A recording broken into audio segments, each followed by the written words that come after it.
Ibu bapak yang saya hormati, hari ini saya akan menyampaikan sesuatu hal yang mungkin sepenjenengan semua sudah sedikit tahu atau mungkin banyak tahu. Tetapi saya akan bawa bapak ibu semua ke sebuah cerita, bahwasanya ketika bicara tentang susu itu tidak hanya urusan sapinya, tetapi ada proses manajemen, dan di dalam sapinya itu ada sesuatu yang itu harus ditingkatkan. Nah, mungkin Bapak Ibu kalau bicara susu sapi pasti ini ada 4 hal ini. Ada produksi, konsumsi, produktivitas, reproduksi. Kalau sapinya kayak gini luar biasa Pak ya. KUD gitu punya 1000 kayak gini gitu, wah wis pasti doyak-oyak sama IPS itu, DO-nya pasti ya. Jadi kayak gini. Nah, dulu sapi itu nggak kayak gini Pak. Susunya nggak kayak gini ya, ambing. Ini susu atau ambing nggih? Kalau ambing nggih. Karena biasanya banyak yang salah. Ini susu salah, ini ambing. Nah kalau bentuknya kayak gini ya berarti ini ambing. Nah kalau ini berjajar gitu 100 di satu kandang gitu, wah luar biasa ini. Nah kalau bicara susu pasti 3 hal ini, 4 hal ini: produksi, konsumsi, produktivitas, dan reproduksi. Nah kita tahu kita masih impor susu 70%. Dan yang impor asalnya dari mana? Paling banyak dari Amerika. Jadi kemarin mungkin kalau dari USDA sudah datang. Nah ini mereka itu impornya ke Indonesia 33%, kemudian dari New Zealand, kemudian dari Uni Eropa. Nah ini 3 besar ini adalah negara-negara yang produksi susunya sudah luar biasa, ya, per ekornya, terus kemudian manajemennya sudah luar biasa. Nah kenapa mereka bisa seperti ini? Ada sesuatu hal.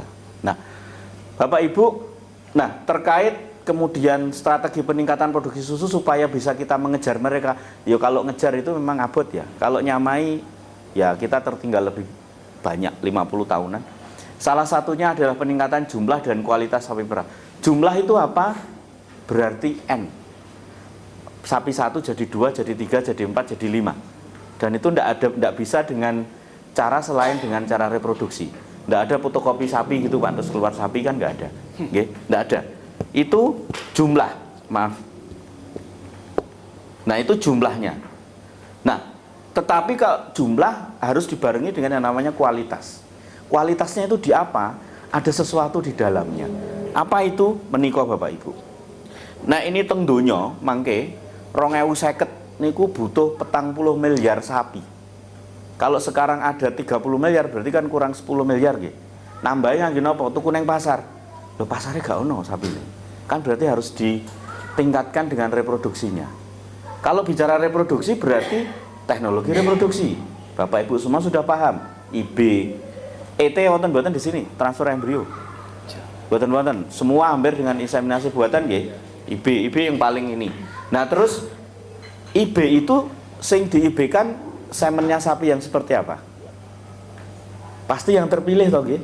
Pasti yang terseleksi toh nggih. Harapannya kenapa? Harapannya anaknya akan menghasilkan keturunan atau dihasilkan keturunan yang memiliki kualitas lebih baik dibanding bapaknya dan ibunya, atau mewarisi sifat yang dimiliki oleh bapaknya atau ibunya. Nah, jadi di sini Pak, yang diwariskan apa ini sebenarnya? Kalau bahasanya di sini adalah teknologi DNA, ya ini DNA, gen dan sebagainya.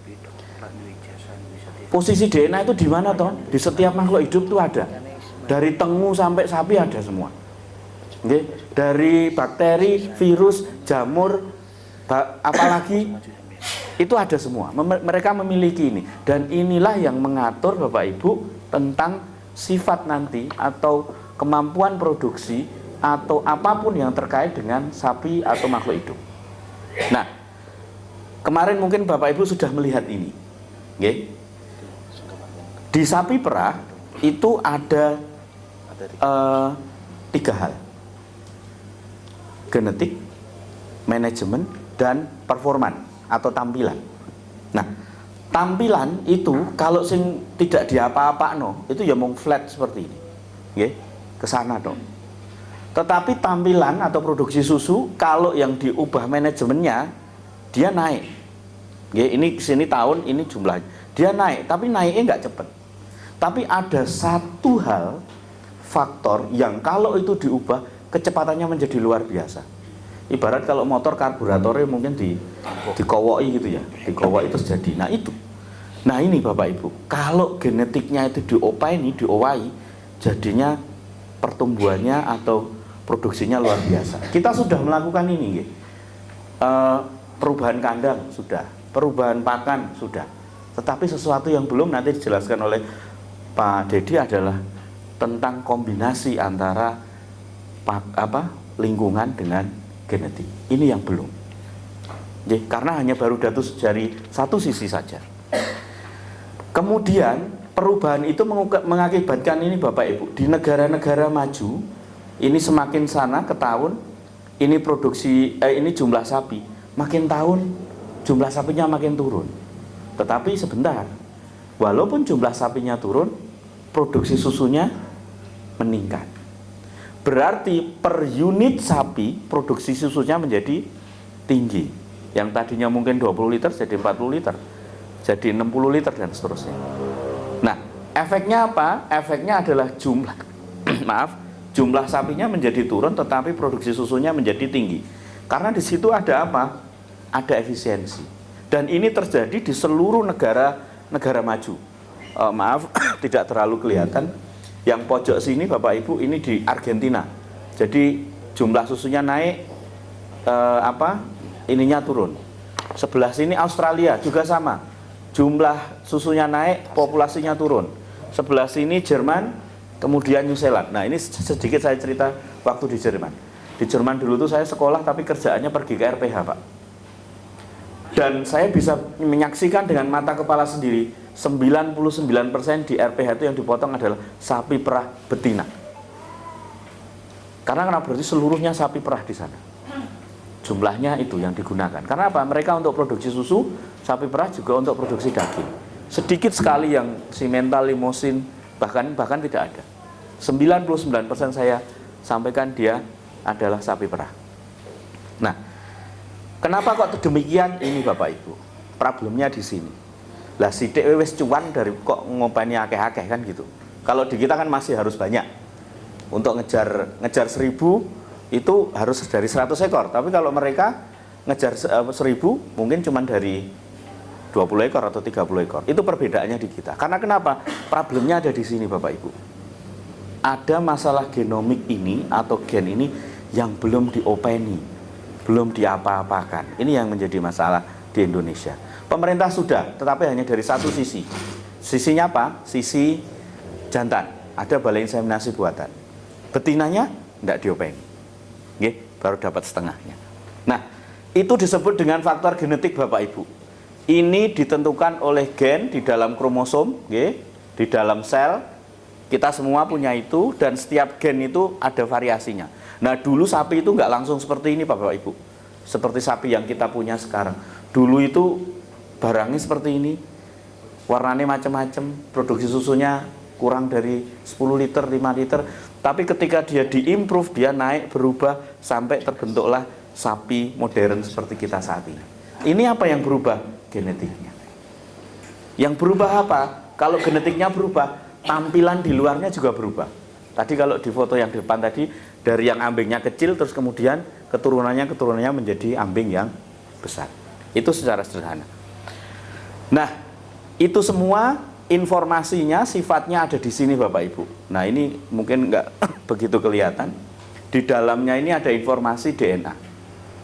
DNA itu ya cuman, kalau hurufnya ya cuman A, T, G, C, A, T, G, C. Tetapi sapi itu Bapak Ibu, saya sampaikan, dia punya 3 miliar. 3 miliar A, T, G, C itu 3 miliar. Gedenya, jumlahnya. Jadi kalau mau dihitung satu-satu, tidak mungkin manual. Berarti harus melibatkan teknologi. Nah, seperti apa? Bentuknya seperti ini Bapak Ibu. Secara sederhana, gambaran sederhana.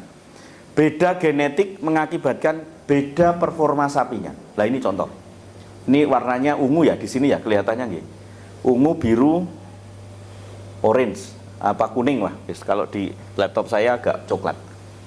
Ini bisa ungu kalau urutan DNA-nya A. Ini bisa biru kalau urutannya G. Ini bisa kuning, kalau orang Madura kuning ya, kuning T. Sama ini kalau kita ibaratkan ini produksi susunya 20 liter, 30 liter, 40 liter, karena bedanya ada di sini. Nah, pertanyaannya untuk melihat seperti ini caranya bagaimana? Nah, Mosa yang bisa Pak saat ini Pak. Nah, ilustrasinya ngaten nggih. Bapak Ibu mungkin boleh bertanya kalau oh itu gimana Pak kok bisa seperti itu, monggo. Enggak apa-apa, dipotong aja saya ketika ngomong. Jadi perbedaan susunan DNA ini mengakibatkan perbedaan tampilan, perbedaan performa. Ya produksi susu, ya reproduksi, ya ketahanan cekaman panas, ya produksi imun, dan seterusnya. Ini yang mengakibatkan. Nah ini harus dipilih, seleksi. Katakanlah kalau penjenengan semua punya di kandang sapinya macam-macam kayak gini kan manajemennya macam-macam ya. Tapi kalau satu saja, luar biasa, manajemennya lebih mudah.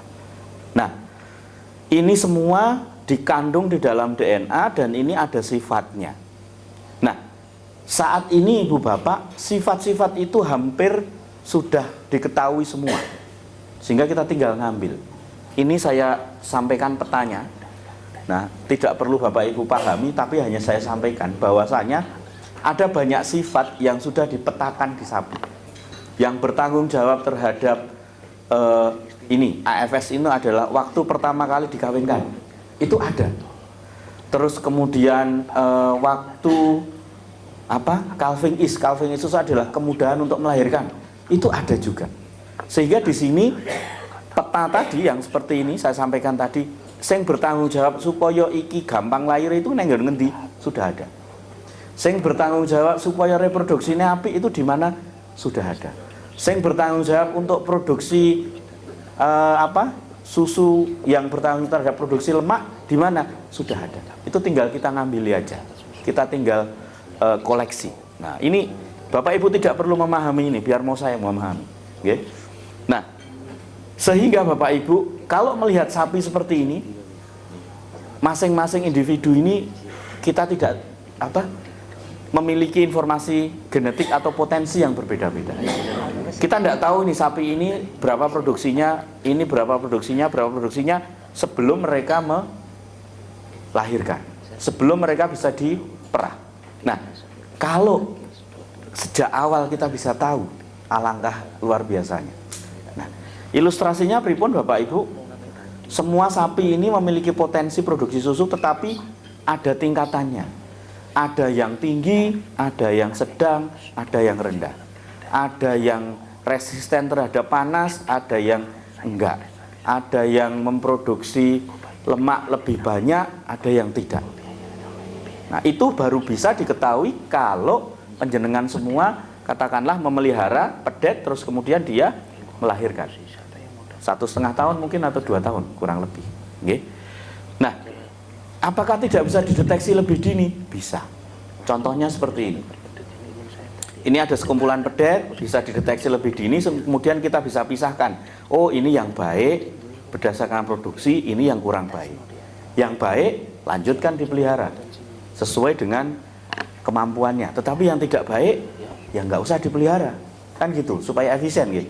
Jadi daripada melihara sapi 20 tapi kemudian nanti sing bagus cuman 5, sing 15 merugikan, kan gitu. Sama aja kalau kita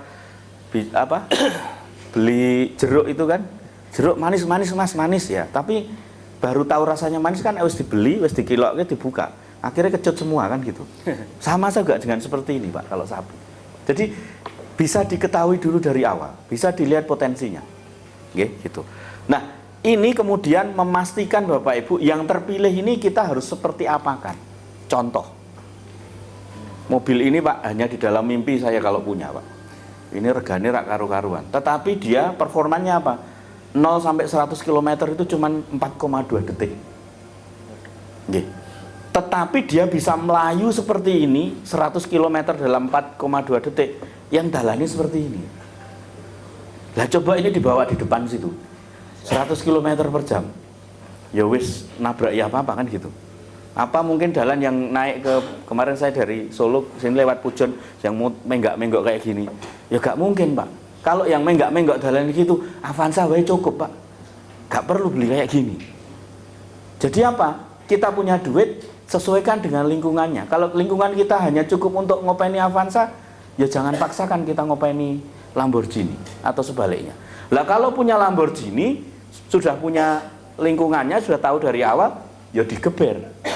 Kudune ngombene Pertamax turbo, ya kasih Pertamax turbo, jangan kasih Pertalite. Ya kan, berbet nanti kan, istilahnya gitu. Logikanya ngaten. Jadi sesuaikan dengan lingkungan. Dan nanti saya yakin tiap KUD pasti akan memiliki tujuan, memiliki lingkungan yang berbeda-beda. Dan itu pasti akan nanti menentukan genetik seperti apa yang harus dipelihara. Nah, teknologinya bagaimana Bapak Ibu untuk mendeteksi DNA? Kami di MOSA ada beberapa teknologi. Pertama ini yang gold standard kami, PCR. Tadinya kayak ngapa seperti ini dan nanti cuma huruf-huruf seperti ini, Pak. Oke. Biar nanti kami yang baca aja. Ya. Yang kedua kami punya teknologi array namanya. Ini lebih canggih. Satu mesin ini kemarin berapa Pak Dedi? 20M ya? Ya, ini 20M satunya, Pak. Dan ini pakai chip, Pak. Wah, sekarang pakai chip. Jadi menandainya pakai chip, dimasukkan ke sini, nanti datanya seperti ini. Moconnya piye ya? Biar kami yang baca, Pak. Ya, lah nanti kalau ini kuliahnya harus 3 tahun, Pak, di Jerman, Pak. Ya, jadi ini. Jadi kami punya teknologi ini, Pak, ada 2. Jadi ini sama ini. Dan ini selain produksi, reproduksi, kita juga bisa mendeteksi penyakit genetik. Ya, kan ada banyak kan penyakit genetik. Deteksi antrak itu juga bisa sebenarnya, tapi kami belum berani untuk ke sana karena nanti daripada mubal-mubal gitu. Terus mendeteksi penyakit yang lain juga bisa. Ada beberapa list yang sudah kami punya. Sehingga harapannya nanti apa? Populasi sapi Bapak Ibu itu tidak akan ada yang membawa penyakit genetik. Nah, 2 ini teknologinya Bapak Ibu.